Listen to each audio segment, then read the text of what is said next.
especially those on the West Coast. So, yeah, today I'm going to talk about how changing coping changes bipolar disorder, and I'm going to go into my personal history with bipolar disorder and really try to focus on what can be done to enhance treatment and include some really specific examples of how that plays a role in everyone's life. So I'm really excited to have this opportunity. It's not a presentation that I give often. So as Ashley said, Peace Corps. I served in Botswana in southern Africa. I used to just use a picture of Botswana on a PowerPoint, and then I noticed that a lot of people had no idea where it was.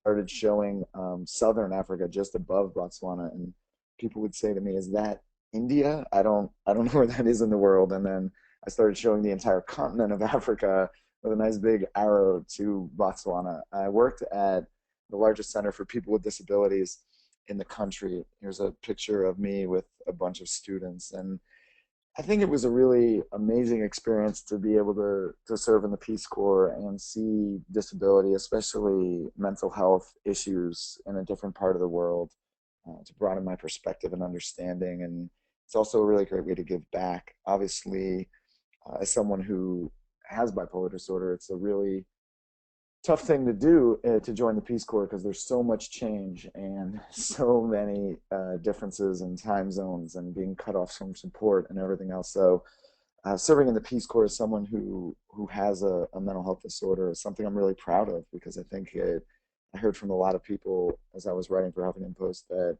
it kind of gave them hope that they could do something like that one day, which is great. And then obviously part of Peace Corps life is also making friendships. And here's a picture of me in a wedding where I learned 6 choreographed African step dances. That's me getting down with my friends. And again, I think the Peace Corps was really just a just a really great experience, and then it's something that I always champion and talk about. There's people from all ages in the Peace Corps, from just out of college to we had a volunteer who was 80 in our group. So it's never too late if you want to do it. So like I said earlier, today we're going to talk mainly about my personal story, but also how coping mechanisms develop and how to change those coping mechanisms that play such a vital role in experiencing bipolar disorder and in some of the hardest moments of bipolar disorder as well, some of the most traumatic things. So I'm going to start today by talking about my personal story, and I have some pictures. I think it's always good to have pictures so people kind of see the time period of these issues and have more of a sense. So we'll start with my personal story. I have a very interesting personal story. This is Google Maps helping me out here. As you can see on the right, I was born in Bethlehem and raised in Nazareth, Pennsylvania. It's kind of a funny story. I used to not include this map, and people would think I was just making a bad joke, but this is really where I'm from. The deal is, if you live in Nazareth, there aren't any hospitals. So if you're pregnant and you live in Nazareth, you have to go to Bethlehem, where there is a hospital, to have your child and then flee back to Nazareth. I'm not sure. I'm not sure how my mom got back. Also, not on this map, just to the left of Nazareth, actually back there, is a town called Egypt. So you can hit Bethlehem and Nazareth and Egypt all in one shot if you need to. I don't. I always start with this story, one because it's kind of funny that the town names are like that, but I'm not sure if the town names contributed to my mental health issues. I'm not sure why all these town names are named like this. On the left side of the map, you can see that these towns are just about an hour north of Philly. So, mental illness entered my life at a really young age. This is a picture of me on the right, and my oldest brother Thad in the middle, and my middle brother Vance on the left. When I was 11 years old, I remember one day walking out of elementary school and getting in this big family minivan, which is just behind us. And my dad picked me up from school, which was different. I always took the bus. And as we were driving down the highway, he turned to me and said, "Your brother's in the hospital." Now, at the time, my oldest brother Thad was a sophomore at the University of Pennsylvania, and I really didn't know what my dad was talking about. I was really confused because we had just seen Thad at college, and I couldn't tell if he was trying to make some really bad metaphor or what was happening. And when I turned to look at my dad, I saw tears streaming out from underneath his sunglasses. I had never seen my dad cry a day before in my life, so I knew something was seriously wrong. And I asked my dad, was Thad hit by a car? Did he break his leg? What happened? And my dad was just really silent and kept driving. Later that night, my parents sat Vance and I down and told us that Thad was in a psychiatric ward. And at the time, I was 11. I just didn't know what a psychiatric ward was. I didn't know what it meant. I didn't know the severity of anything.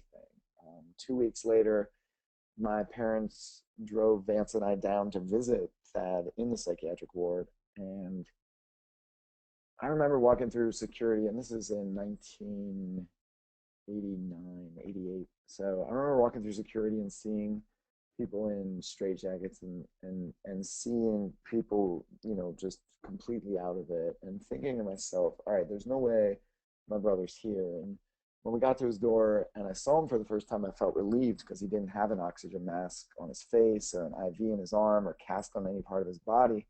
So I thought he must be okay. And I walked over to my brother and said hello, and he didn't really know who I was. He didn't really know who my parents were, who my other brother was. He didn't really know he was in a hospital. He kept kind of saying he was in a hotel and he couldn't get out. Thad was diagnosed with bipolar disorder and was hospitalized on an extreme manic high. He actually hadn't slept for about 2 weeks when he was hospitalized. And luckily, at the University of Pennsylvania, a professor had noticed that he was acting irrationally and taken him to a counseling department. And the counseling department had determined that he was a threat to himself and others and then just hospitalized him. Then they called my parents and said, your son is in the psychiatric ward. You should come and visit him. Some people say that, wow, that's really harsh. It's harsh to have that happen, but at the same time, it was a blessing. Just to give you some background on my parents, they would have never put him in a psychiatric ward or got him the help he needed. My dad grew up in a home where he was raised by an alcoholic father, and the home was filled with abuse and obviously just a constant lack of emotion. My mom grew up in a home where women were supposed to be strong and be there for the family and not cry or show emotion. So the backgrounds that my parents came from did not open them to the ideas of mental health treatment. And they know that they had Penn not hospitalized them, it's likely they would have just brought him home and told him to suck it up.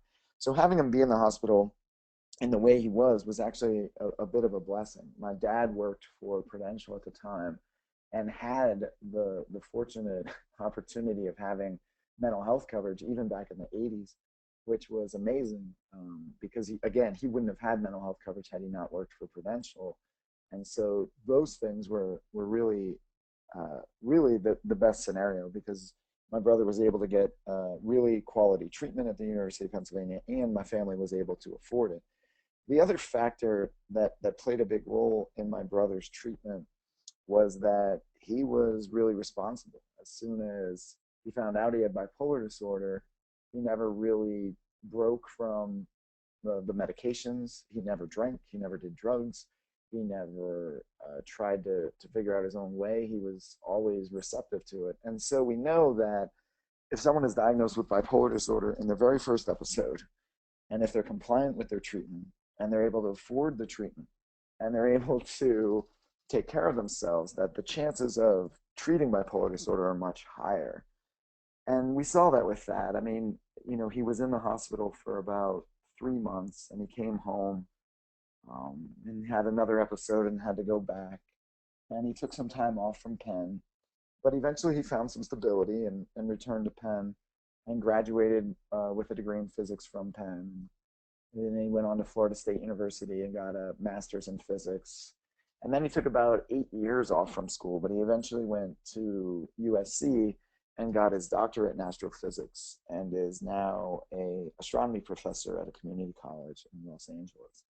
So my first experience with bipolar disorder overall was pretty good. I did see my brother struggle a lot, and obviously we went through the challenges of any family with bipolar disorder, but because again of those factors of early diagnosis, of being able to afford treatment, and the responsibility my brother had, I got to see somebody who could function and who could find stability with bipolar disorder.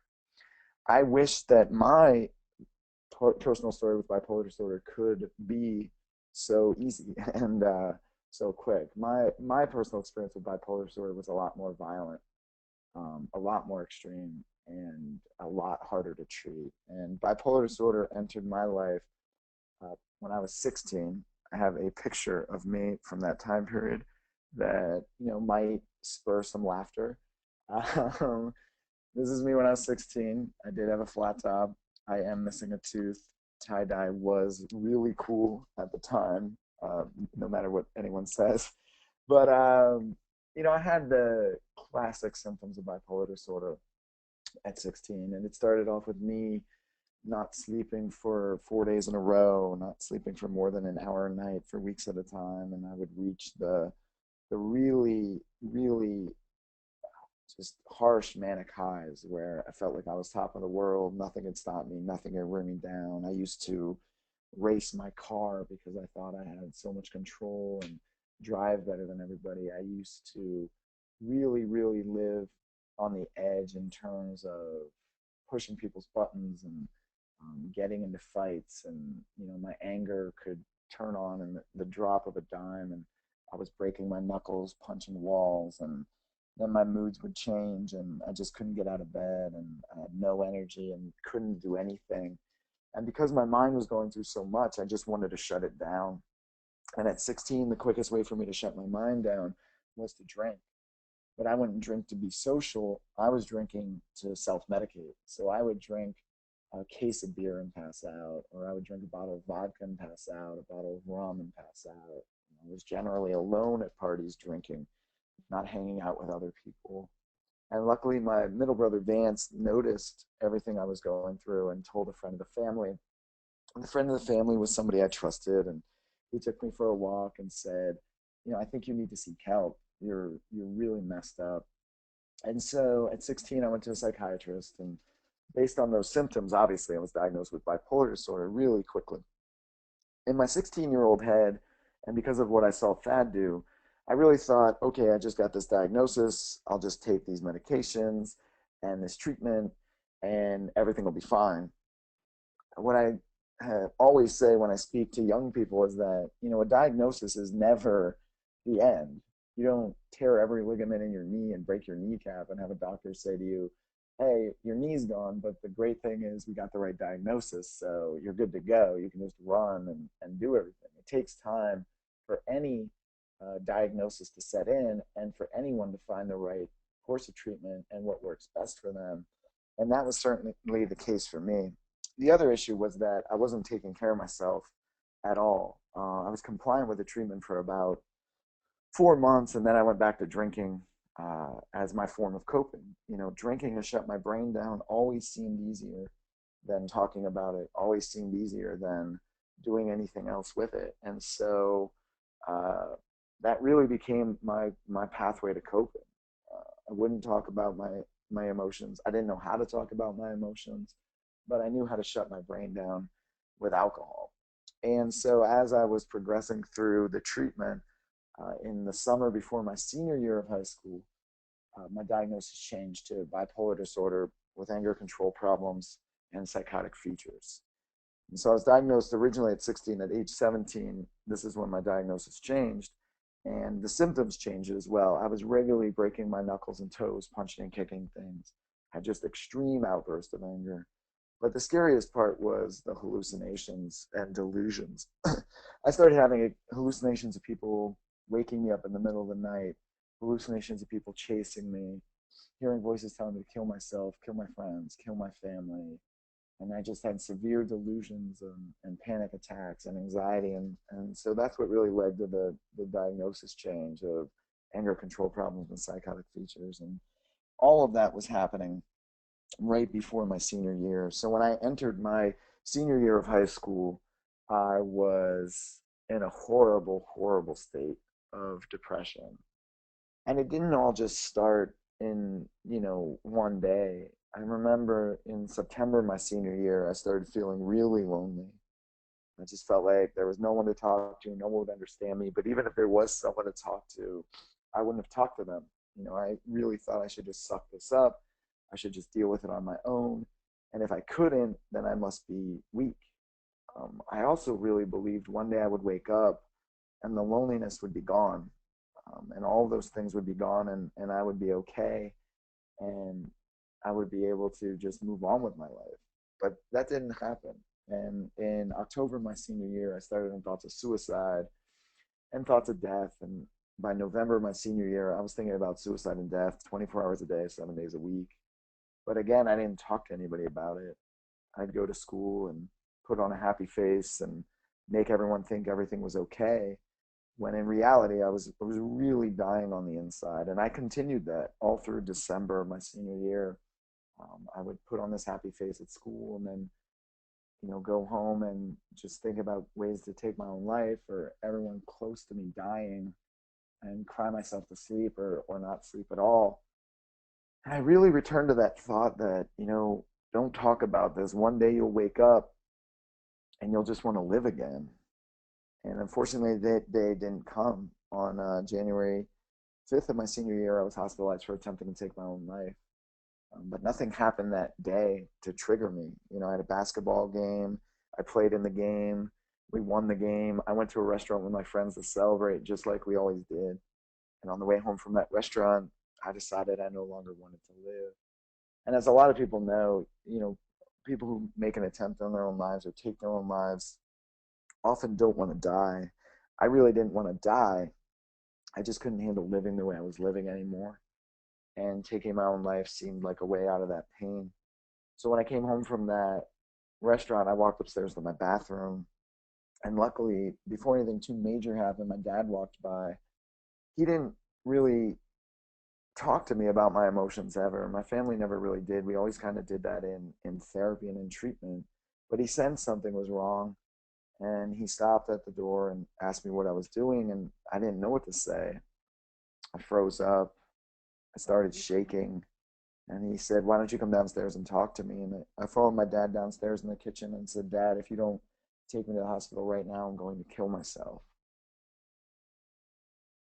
And I was lucky because my parents believed me. They put me in a car, drove me down to a hospital, and that night in the waiting room, I did try to take my life. And so they gave me a tranquilizer, and I woke up 24 hours later, with no drawstrings in my sweatshirts, no shoelaces in my shoes, no sheets on my bed, and someone watching me 24 hours a day. And a couple of days after that, we had group therapy, and it was time for everyone to stand up and talk about why they were there. And the stories before mine were filled with sexual abuse and just really horrible stories of suicide and other kinds of problems in families. And they asked me to talk about why I was there, and I didn't really know. I didn't really know why I had depression. I didn't really know why I was there. So they said, "Okay, if you can't tell us why you're here, maybe you can tell us about your life." And I was like, "Oh, okay, I can do that." My name is Ross. I'm president of my class. I played varsity basketball for 3 years. I'm a member of SAD, a member of Peer Helper. I volunteered 5 years for the Special Olympics. I attended the National Youth Leadership Forum. I have a 3.8 GPA, and I stopped. And I felt really stupid because I realized that the life I was talking about was my external life. It was the life everyone else saw, but it wasn't the life that I lived. If I wanted to talk about the life that I lived, I should have stood up and said, "Hi, my name is Ross, and I hate myself. And I hate myself so much that I'm willing to binge drink. I'm willing to drink and drive. I'm willing to destroy myself." But I didn't say that. And that's when I realized that, I had this external life that everyone saw and this internal life that was completely different. And that conflict almost killed me. But that's not a conflict that most people don't have. All of us have an external life, but people see an internal life that's different. And, a challenge for me throughout my life was that I was always a functional mess up. I could always get good grades. I could always trick people, convince people that everything was okay, and not take care of my internal life.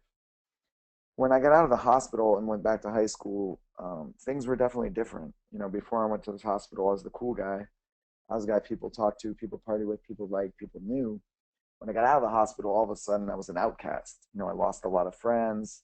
I was just referred to as a psycho, a loony, a quack, the crazy kid. I had all the rumors about me, and a teacher in my high school thought it would be a good idea to bring a psychologist into one of my classrooms to talk about the patients he was treating. So the psychologist came into my classroom, and as he was talking about the patients he was treating, he chose to use the most extreme examples. So he would talk about a patient who thought he was Winnie the Pooh, a patient who was waiting for a plane to Venus. And obviously, when you share those stories with a teenage audience, people are going to laugh. So as the entire class was laughing about these stories, it really felt like they were laughing at me. And so I got really angry, and I grabbed my teacher and I took him out into the hallway and I said, this isn't funny. This isn't something people should be laughing about. And my teacher looked down at me in a very rural Pennsylvania way and said to me, okay, what are you going to do about it? And I took a moment and looked back at him and said, let me speak. Let me tell people what it's like to go through this. If people are going to laugh at someone who is treating these people, maybe they won't laugh at someone who's actually experiencing it. And he said, all right, you can speak. So 2 weeks later, I stood up in that exact same classroom and I spoke for the very first time. And it was easily one of the worst experiences of my entire life. I was sweating and shaking and really scared. But when I finished my presentation, people came up to me and said that happened to my mom, my aunt, my uncle, my cousin, my brother, my dad. So I learned at a young age that talking about this does help other people have permission to talk about it in their own way. And then in April, my senior year, my family had a really big decision to make because I wanted to go to college. The decision was, am I stable enough? How far away should I go to college? What could I do? As a strong-headed teenager, I really thought that these problems were just because I lived in the area I lived in, and if I just got out of that area, I would be able to uh, move on without any problems. And I really felt it was related to the area, and I assured my parents that everything would be fine, nothing would be wrong, and I could go to college, look at all my grades and everything else. And so I decided to go to American University in Washington, D.C. This is a picture of me with my parents outside my freshman dorm. And adjusting to American was really hard. I felt the pressure to make some changes. I still remember going to lunch with four guys I had known for about 5 days and thinking to myself, all right, this is your chance to make a change. So I sat down at the lunch table with them and opened up. I thought if I just told them what I had been through, it would be a really good thing. So like I said, I only knew these guys for a short time, and I sat down at the lunch table and said, "Hi, yeah, so you guys should know that I was diagnosed with bipolar disorder, with anger control problems and psychotic features, and I just tried to kill myself about 9 months ago, and that's a bit awkward. That's a lot of information for people to take in at a lunch with someone they don't even know for a week." So I remember one guy looking at me and saying like, "Oh, so like, do you need a shot or a beer?" And another guy looking at me and saying, "No, he just needs to hook up with somebody." It was guys talking about how to fix emotions. I also remember feeling this large feeling of helplessness. And I remember thinking like, well, no one knows what to do for me. And that was true. But the reality was no one knew what to do for me because I didn't know what I needed to do for myself. I didn't know how to take care of myself, and I didn't know how to voice what I needed. And when I didn't know how to take care of myself and I didn't know what I needed, I always turned to alcohol. So 3 weeks into my freshman year, I had my stomach pumped from alcohol poisoning. 2 months into my freshman year, I had such a severe relapse with bipolar disorder, I had to go home. And I was hospitalized again.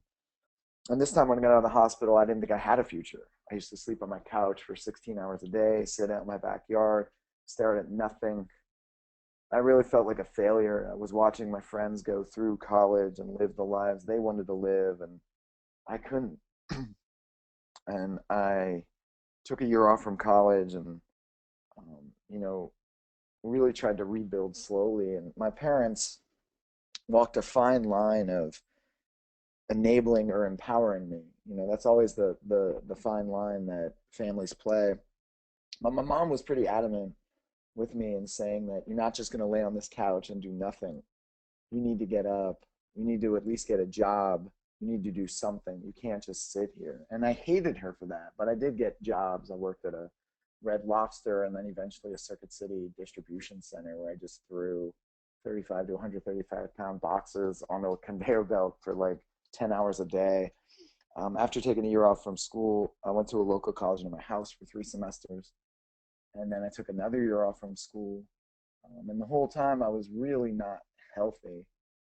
I would say that I was just kind of surviving. I was drinking heavily and continuing my pattern of tricking people into thinking everything was okay. I also felt like I needed to complete the circle. So after the second year off from college, I decided to go back to American University. I really felt like if I was able to finish at American, then maybe I would be able to make some progress and able to have something I could say I achieved in my life.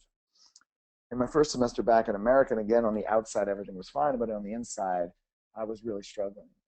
I was abusing alcohol heavily. I was drinking a 6 pack of beer every night during the week, a case of beer or a bottle of liquor on weekends, weekend nights. And around November, my first semester back, one night I went out. One night I had 13 shots in an hour, and then I went out. More shots, more beer. I passed out that night around 2 in the morning. And when I woke up the next day, my clock said 12, but when I looked outside, it was dark. I had been passed out for 22 hours. This wasn't uncommon for me. I used to pass out for anywhere between 16 to 24 hours from alcohol-induced comas from binge drinking. But when I woke up that night, I looked in the mirror and I started crying. And I said to myself, all right, you're either going to continue this pattern and you're going to die, or you're going to have to change. And that was the night where it really hit me that I had to change. And I had to change the way I was dealing with bipolar disorder. Because, I couldn't change the fact that I had it, but I could change how I was coping with it. And the first thing I realized was that I really needed to change the fact that I hated myself. For my entire treatment of bipolar disorder, and at this point, it's over 5 years, people would always ask me about the symptoms. Do you feel manic? Do you feel depressed? Do you feel angry? Do you hallucinate? What did you hallucinate? How long was the hallucination? What did you hear? What did you see? No one ever asked me how I felt about having bipolar disorder. And because I hated myself so much, I couldn't even begin to be responsible or take care of my treatment with bipolar disorder. I didn't care enough about myself to even want to try and change. And so the first step for me in my recovery for bipolar disorder was learning to care enough about myself to want to try. And the way I did that was to just think about things that I liked about myself. And it started slowly, where, I always liked giving back to others. And I was able to focus on that in my times of severe self-hatred. Like, okay, you can give back to others, and it's a good thing to start from. And then eventually I learned to care enough about myself in other ways. And once I cared about myself, then I had to deal with the bipolar disorder with anger control problems and psychotic features and alcohol abuse. And so what I did was I put myself in a system where I woke up at the same time every day, went to bed at the same time every night, and I exercised and I stopped drinking alcohol. I stopped drinking caffeine. I stopped smoking cigarettes. I stopped smoking weed, and really tried to examine, okay, what are my normal emotions and what is bipolar disorder, and how can I determine the difference? And after putting myself in that system for a long time, I did have more clarity. It was a healthy pattern for me to be able to start distinguishing between my normal emotions and when episodes of bipolar disorder would hit me. But I really had to change my coping. For 5 years, my only coping was to drink. And I had to replace that drinking with talking to friends and family and talking to, a therapist, and also doing something to get the energy out, the exercise, and, really writing about my emotions and feeling. And I found a good, stable place in that development and in of those systems and in that system. And then after that, I had the idea that I should, really make a difference in how these issues are addressed. And so at the age of 22, I had this idea that there should be full school assemblies about mental health. And it shouldn't just be full school assemblies that are like, hey, don't drink and drive, don't do drugs. They should allow people to talk about their emotions. So when I was 22, I started my own nonprofit organization called the Youth Mental Health Awareness Movement to start providing these school assemblies. And then at age 23, I was hired by the National Mental Health Awareness Campaign to create a system of how to present these school assemblies. And over the next 8 years, I trained 25 speakers who are still out there speaking with active minds, and also developed school programs. And so, I got to speak around the country. And as I was speaking, I think a lot of times people ask, like, oh, what was that healing for you? And I don't really speak about all of the details I just gave in this presentation. Speaking is a great format to educate others, but I never wanted my health to depend on speaking, because that's a really weighty thing to do. But speaking did open my eyes to education and really the importance of changing coping mechanisms. Because I think we talk so much about awareness in the mental health community. It's rare that we talk about changing coping mechanisms and helping people conceptualize that. My entire health with bipolar disorder is, yeah, partly because of my treatment, but more so now because I changed the way I cope, and because I changed the way I deal with when anxiety and depression and hallucinations enter my life. So I just want to do a little brief montage here on coping before I can, get to the end of this presentation and open it to some questions. And I just want to talk about coping from a general perspective first. And I love this little cartoon. It says the end is not near. You must learn to cope, because I think it's really fitting.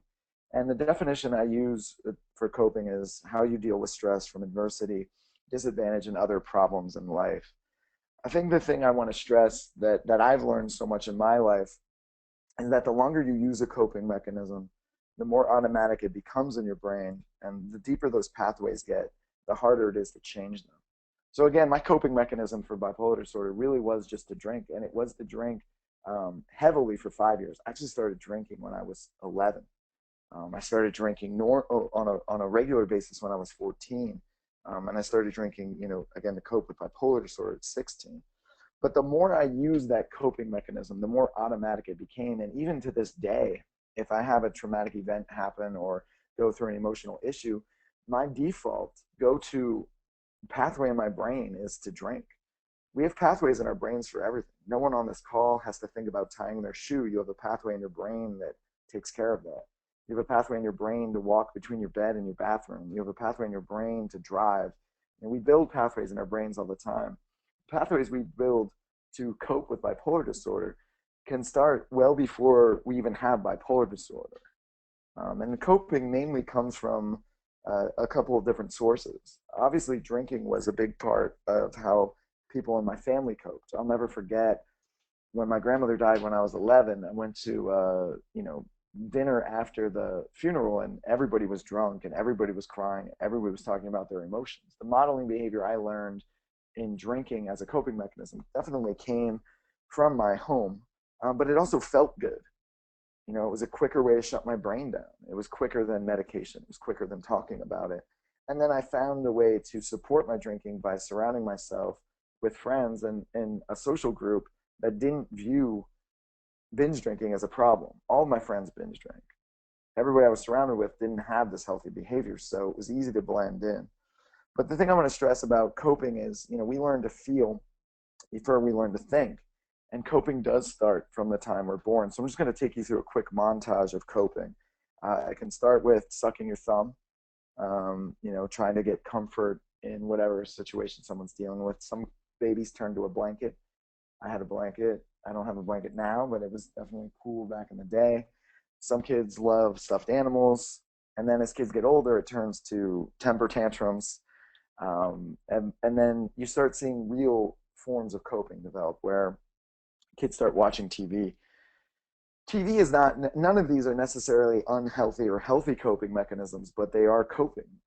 They are a way to zone out. They are a way to escape life. TV is a way to escape life for adults today. And the reason I'm starting from infants is because a lot of our coping mechanisms are ingrained from infancy that we're not even realizing as adults, even as old as 80s, 90s. My parents have coping mechanisms from their childhood that they're just realizing as they think about it.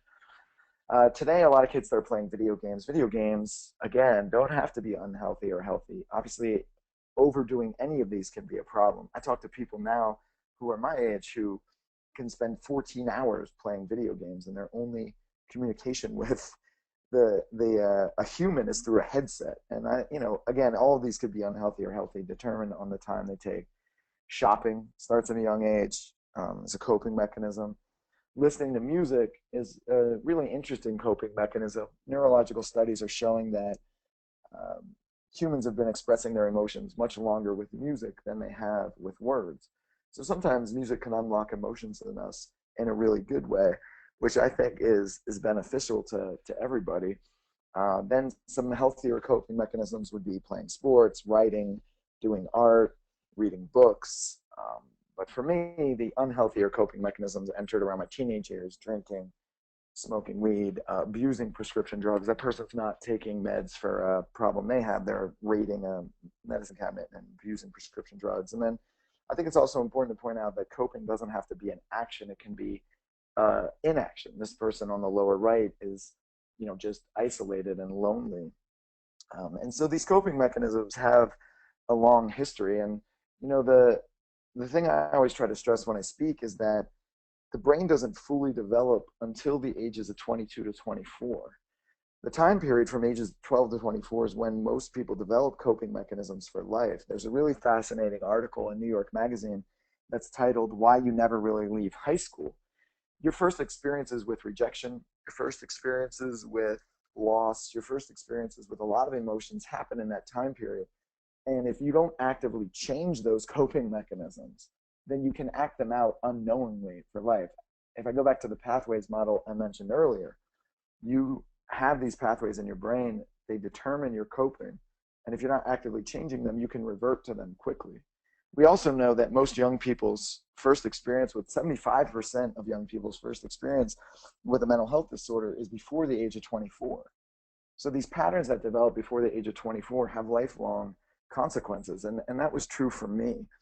So I just want to take you through some steps of how I was able to change coping for bipolar disorder, because I think these are replicable. And so I want to give you a concrete example of how I was able to change how I cope with hallucinations, because the psychotic breaks that I had were really the most traumatic. And so I realized something about the psychotic breaks I was having kind of in an inadvertent way. One night I went to see a really scary horror film, and the horror film just happened to have all of the triggers of the voices I had heard, of the hallucinations I had had from my past. And it triggered in me just a really strong psychotic break, to the point where I came out of the movie theater and everything was threatening. It just looked like every car was driving by to stare at me, and people walking by me were suspicious. And so by the time I got to my car, I was no longer with my friends. I didn't know how to explain to them what was happening. I was really in a full blown panic attack about it. And I got in my car and called my girlfriend at the time and just started crying and was saying, I don't know what to do. I certainly can't drive. This is so horrible for me. And she was just listening to me. And as she was listening to me, I started talking about how helpless and stupid and useless I felt because I couldn't stop these things. And that I just felt like a terrible person for not being able to control these things. And what I recognized was that as I was talking about how the hallucinations made me feel, my anxiety went down. And as my anxiety went down, the threats, the hallucinations, the delusions started to subside as well. They didn't subside completely because the panic attack I had was so full blown that it was going to take my body a time to recover anyway. But that night, I really started realizing that for my whole life, when I had the hallucinations, the focus was just the hallucinations. It was always, what did you hear? What did you see? How long did it last? And by talking about what I was hallucinating, my anxiety got heightened and heightened and heightened, and I wasn't sleeping because I was focusing on the delusion so much that I couldn't sleep. And then after I wouldn't sleep, obviously I had more hallucinations. So I realized in that moment that if I just talked about my feelings about it and kept my anxiety lower, I could handle the hallucinations better. And even to this day, if I have hallucinations, I think about what's happening in my life right now and where I am, um, and why I'm not sleeping and what's contributing to it. And instead of focusing on the hallucination solely, I focus on the emotions past it. And I'm able to do this with a lot of things. I was able to control my anger much better by looking at the trigger. So if I had something that was triggering my anger, I would locate that trigger and then try and be aware of that trigger so that I could identify it before it happened. And then instead of acting out in anger, I would try to replace that anger with something else, whether it was breathing, whether it was walking away, or whether it was turning to a different thought. So if I had a trigger, my original thought, my original pathway would be flip out. But I found that I could replace that pathway with, stay calm or breathe or think about something else. And then the more I practiced that change in the pathway, I was able to control the anger. And I'm able to do this with mania and depression and all of these things from bipolar disorder. So I want to be clear that the steps for changing coping are first having an awareness. You have to have an awareness of what your coping mechanisms are. And for me, again, they were littered with unhealthy things. But then you have to be able to identify that you're doing that coping mechanism as you're doing it. I have the ability to identify that I have anger before I act out on it. And that's a really important step, because if you can identify that you're doing something as you're doing it, then you can start to replace that behavior. You can start to replace that coping mechanism with something else. And then it takes a lot of practice. You have to practice the new change for a long time before you can see any results. And after you practice it for a long time, you have to maintain it. I just turned 35. Last year, my year 34, was easily the most stressful year of my life. I lived on 3 continents in 7 different homes and went through a divorce of a 10-year relationship. All of those things on their own could have triggered an episode of bipolar disorder in me easily. I did not have an episode of bipolar disorder last year, and I did not have an episode of depression or anger or hallucinations. What I had was a lot of really traumatic, horrible emotions that anyone should have in any of those scenarios.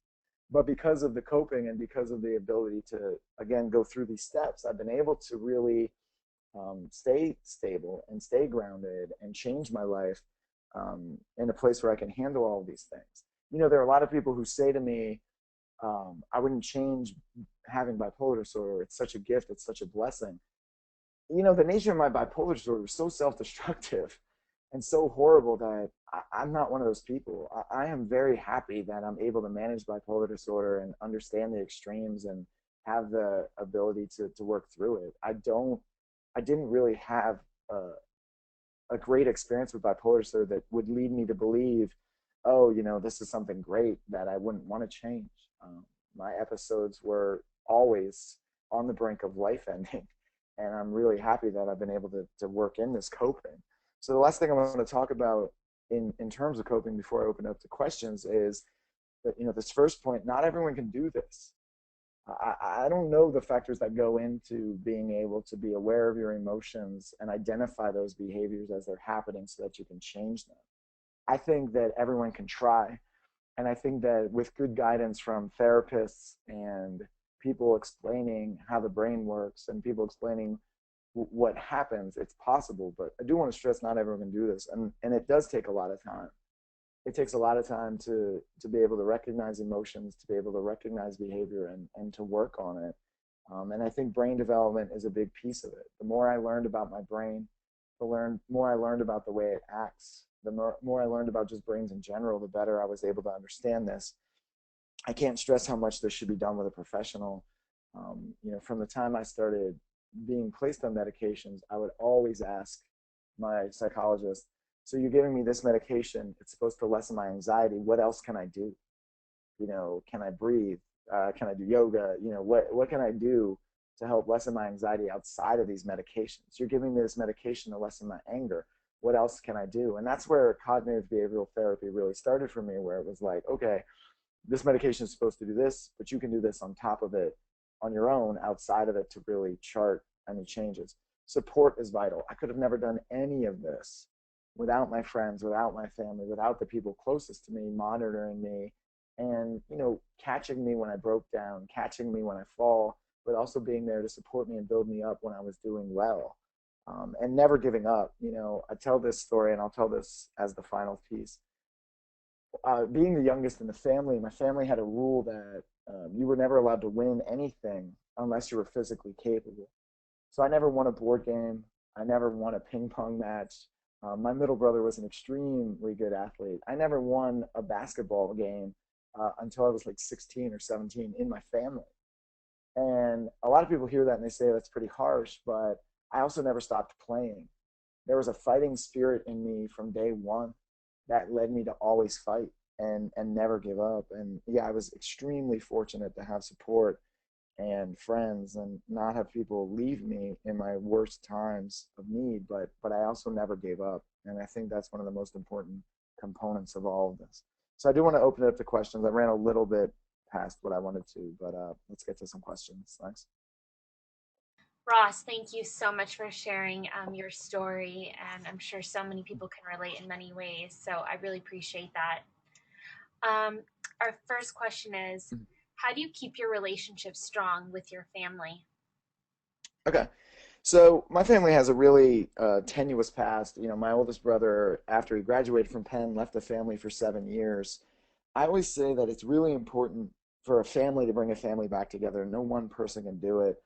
And I think the element that really mattered in our family was being willing to admit what we didn't know. My parents loved all of us as much as they possibly could, but they did not know how to deal with the emotional pieces of this. So they were always externally supportive, but didn't know how to deal with this. And the nature of my relationships with my family changed drastically when I was able to tell them, you know, how hurt I was and have them listen and respond to it and take responsibility for what they just didn't know.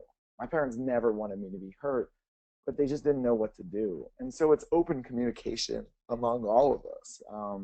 My brothers and I are very close. I talk to my parents a lot. Do I go to my parents with my emotional problems? No, never, because parents, generally want to fix it. You say you have a problem, they're like, oh, we'll just do this. But I think it's really important to be honest as much as you can, and really open up those difficult conversations about these issues and how hard they are on a family, and also not to expect change quickly. It took me 5 years to rebuild a relationship with my parents and my brothers, and we still actively work on it. And even when I went through this divorce recently, it was really strained. My parents were really upset. I was upset, and we didn't talk as much as we could have, and um, it's something that's ongoing. So one thing I always say about family relationships is don't put pressure on yourselves to have it work out today or tomorrow. Sometimes it takes time for people to work through emotions and come back to them and try and be okay with them. But I do think honesty and understanding of both sides is hard. I blamed my parents. I hated my parents for so long because of this. And then one day I got to that point of understanding that they really didn't wish me harm. They just didn't know what to do. The models that they had were horrible, and they were able to make some changes from that. But it's a process of not blaming each other, understanding where you are, and trying to have honest conversation about the emotion and the emotional impact of these disorders. Thank you. Um, the next question is, my son has been hospitalized for his first time at 19. Is all of this information, can it be found in your book? Yeah, the book is a great resource for this. The book uses my story and 19 other people's personal stories to answer the most common questions and concerns that I was getting as I traveled around the country. So the first chapter is just an overview of mental health. The second chapter is the reasons people don't seek help. Because, I found it, and for myself, it was much more important to focus again on the reasons I didn't want to be in treatment than it was to give me treatment. I needed to be comfortable to be compliant. And then there's a chapter on the differences between gender, race, socioeconomic status, and sexual orientation. And then the book gets a little more detailed into what you can do for yourself, what you can do in families, what you can do for friends, what you can do in relationships. So it's a really functional piece. And by including all these other people's stories, it's able to normalize the issue more. It's not just bipolar disorder, it's all of emotion for young people. And you can get the book on Amazon. We just launched a 2013 edition because the book's being used as curriculum at colleges and high schools this year. Okay, and just to clarify, the name of the book is? Behind Happy Faces, Great. taking charge of your mental health. Yeah. Thank you. The next question is, my son's history with bipolar, anger issues, psychotic features, ins and out of colleges and hospitals is very similar to you. You said dealing with self hatred and supportive friends helped you, but how do you find that support system if your friends for the past years have been your drinking and weed smoking buddies? Just understanding you need a new group of friends doesn't help, and then loneliness sets in. He has a great therapist, family support, but still feels isolated. Yeah, I mean that's a really hard thing, I obviously lost a lot of friends when I decided to go sober, for a few years, but I did hang out with a lot of my friends who were abusing alcohol. What's interesting about that is I was able to talk to my friends about what I was going through, and I think they also realized that they needed to just stop their behavior too. Their behavior wasn't as violent as mine. It wasn't from an extreme place of self-hatred.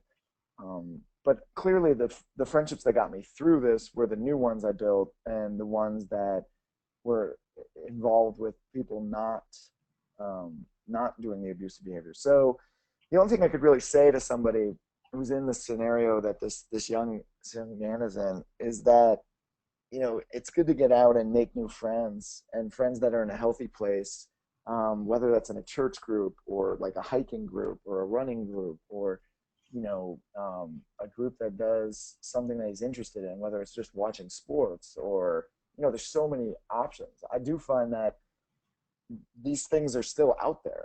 As much as our society has turned to technology to communicate with each other, there are still groups out there and ways to make new friends by joining it. But it is hard because you feel so lonely. You feel like you have this jaded past. You don't want to go into this group and meet people and lead with that. But I'm sure that this young guy also has a lot of things that don't, that bipolar disorder doesn't define his life, that, he does have interest in other things. And it's hard to get past that loneliness. So if there's a way to help encourage him to get out and make new friends, it does seem impossible to the individual going through it. I know it seemed impossible to me, but maybe even using online resources to talk to somebody or meet somebody new is good. But yeah, he definitely probably benefits from getting away from the circle of friends that was enabling or leading to the drugs and the drinking and the abusive behavior.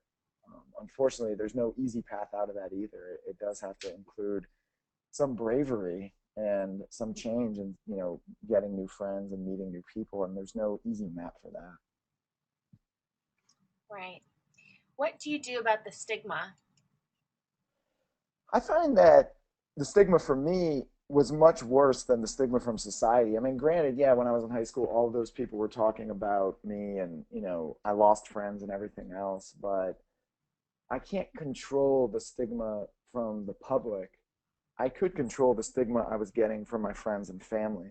So what I tried to do is work on, just the few friends I had, just the family I had, and letting them know how their comments about me having bipolar disorder or other issues affected me, and how they might hurt me, and what they could say. Because my friends used to say things like, "Oh, you're just crazy," or dismissive things, and my parents wouldn't understand. So I found that it was much better to work on stigma in the people closest to me whose opinions and actions mattered in my life more so than going out and just trying to stop everybody from their beliefs and stigma. Obviously, I did that in my professional career. But like, even today, if I'm standing in line in a supermarket and somebody makes a really insensitive remark about mental health issues or people suffering with mental health disorders, I don't go out of my way in the supermarket line to say like, hey, I work for this and you shouldn't say that, because for me, it's like all I can control are my friends and family, and they hurt me more than somebody I don't know. So that's where I would start, is trying to remove stigma in your personal life and trying to have supportive relationships and friendships with people who won't hurt you. Um, and then, if you want to get involved in an organization like any organization that's trying to fight stigma, that's a great thing. Thank you. For a person who does not exercise, what 1 to 2 coping mechanisms do you find most useful and recommend for others?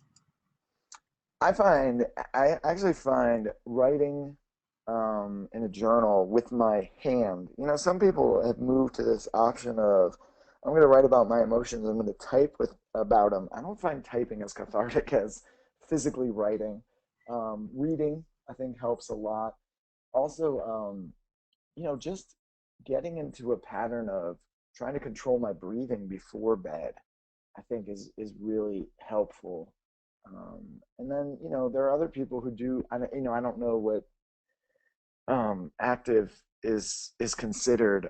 I do yoga a lot, and there are a lot of people in my yoga class who I would say, are definitely not considered athletes by any stretch of the imagination, but they're just trying to do something different.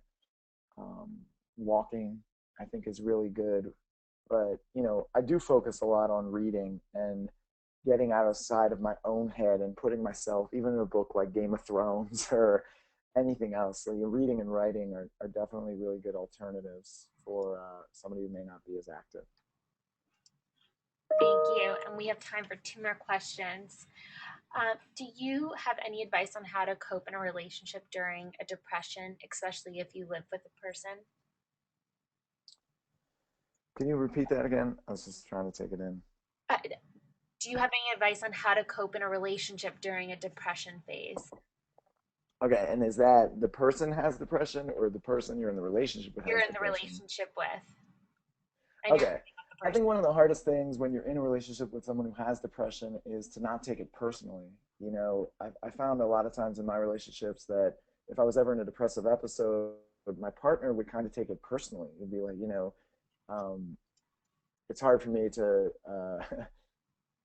not view what you're going through as a reflection of this. And so I think it's really important to not take it personally, to take care of your mental health, because in a relationship, it's really easy if one person's suffering to start suffering with them, to start going downhill with them, and to get wrapped up in that maelstrom of negative emotions, especially when it's depression. So take time away to take care of yourself, whatever that means. If it's talking to a friend, if it's coping in a different way, you're going to need to be 100%, or you're going to fall downhill with that person.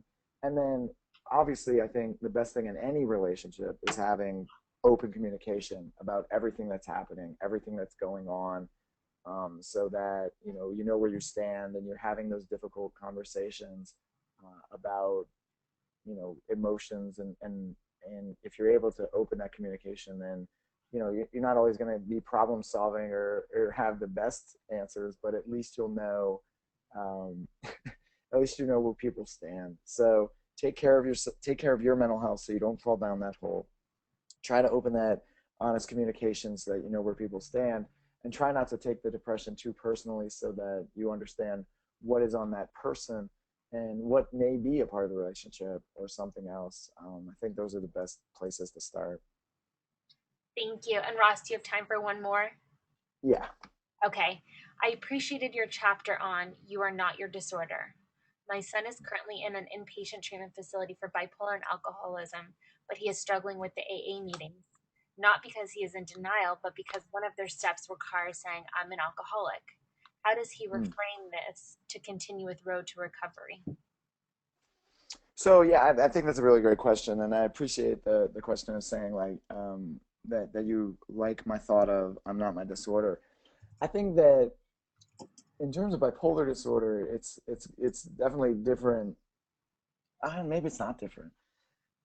Sometimes, I guess what I would say is with alcoholism, you do need to acknowledge that uh, that the alcoholism is happening without it defining you. Like this whole call, I can say I have bipolar disorder, I guess it's rarer for people to say I have alcoholism. I guess that people do say I'm an alcoholic. It's really interesting. I never really thought about that. So I would say that one way you could admit that you are an alcoholic without having it define you is really just to keep that basic premise in mind. I'm fine saying I have bipolar disorder. I'm fine saying I abused alcohol, and also knowing that it doesn't define my life. I guess the language does make a little bit of a difference, but I think as long as the mindset is saying this as a step of awareness and recognition, but also even in admitting that, having the strength to say, but this doesn't define me. I'm an alcoholic, but this doesn't define my life. This doesn't define who I am. Is as healthy of a step as saying it, because there has to be some recognition. There has to be some level of awareness. There has to be some part where you're saying, look, I have this issue, but it doesn't define me. So I don't think those things have to be mutually exclusive.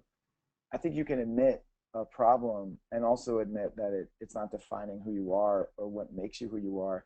And one of the best ways to do that is to talk about the other parts of your life that you do enjoy and that you do um, take pride in. So, whenever I say like, bipolar disorder doesn't define me, I also talk about the attributes of strength and resiliency and everything else that I enjoy about myself. So maybe that's a thing that this person could do. Great idea. Well, thank you so much, Ross. We really appreciate this wonderful webinar you've done for us. And thank you, everyone, Thank for you. joining. Take Thanks. care. Bye bye. All right, bye.